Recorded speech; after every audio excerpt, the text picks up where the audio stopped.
गाजियाबाद में एक रिक्शा चालक ने अपनी पत्नी के प्रेमी की फरसे से गला काटकर हत्या कर दिया। इस पर भी उसका गुस्सा शांत नहीं हुआ तो उसने शव के 20 टुकड़े कर डाले और बोरियों में भरकर उसे नहर के किनारे ले जाकर झाड़ियों में फेंक दिया।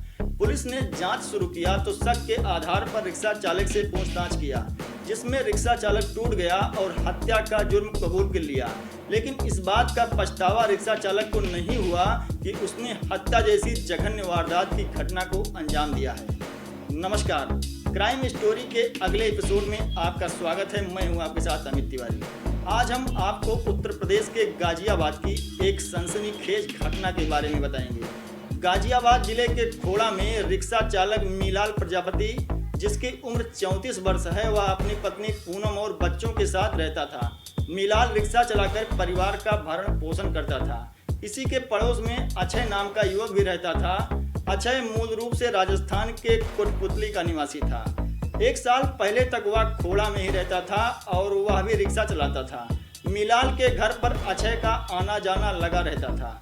इसी दौरान उसकी नज़दीकी मीलाल की पत्नी पूनम से हो गई। मीलाल मूल रूप से संभल का रहने वाला है, लेकिन उसकी काफ़ी समय से वह खोड़ा के सोम बाजार में किराए के मकान में रहता है। कुछ दिन पहले मीलाल 7 साल की बेटी रेखा झुलस गई थी, जिसका उपचार दिल्ली के जीटीबी अस्पताल में चल रहा है। मीलाल की पत्नी पूनम को रोज बच्ची के पास अस्पताल जाना पड़ता था, जबकि उसे रिक्शा चलाने के लिए बाहर जाना पड़ता था। पूनम कई बार कह चुकी थी कि उसके घर पर अकेली दोनों बेटियां रहती हैं, जिससे उनकी चिंता रहती है। इसी बात का फायदा मीलाल ने उठाया और उसने साजिश रच डाली। उसने अपनी पत्नी को कहकर राजस्थान से उसके प्रेमी को बुलवा लिया। साजिश के तहत मीलाल पहले घर में फरसा लाकर रख लिया और इंतजार था तो सिर्फ सही वक्त का। पूनम को उसने अस्पताल भेज दिया और खुद रिक्शा लेकर चला गया। वापस शाम को मीलाल रिक्शा चलाकर लौटा तो अक्षय घर पर ही मिला। मीलाल देर रात तक जागता रहा और सही वक्त का इंतजार करता रहा। रात के करीब 11 बजे उसने देखा कि बेटियों को गहरी नींद आ गई है और अक्षय भी सो गया है। सही मौका देखकर वह फरसा लेकर अक्षय के पास पहुंचा और पूरी ताकत से एक साथ उसके गर्दन पर वार करके धड़ को सर से अलग कर दिया।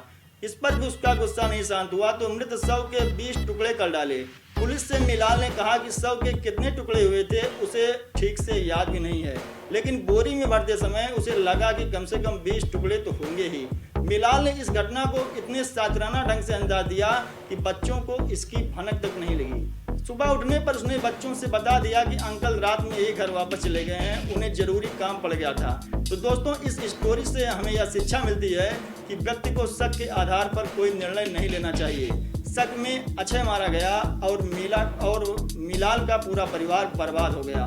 तो हम फिर लौटेंगे एक नई स्टोरी के साथ। तब तक बने रहिए और न्यूज़ 524 को आप सब्सक्राइब कर लीजिए, जिससे आपको समय से हमारी अगली स्टोरी मिलती रहे। धन्यवाद।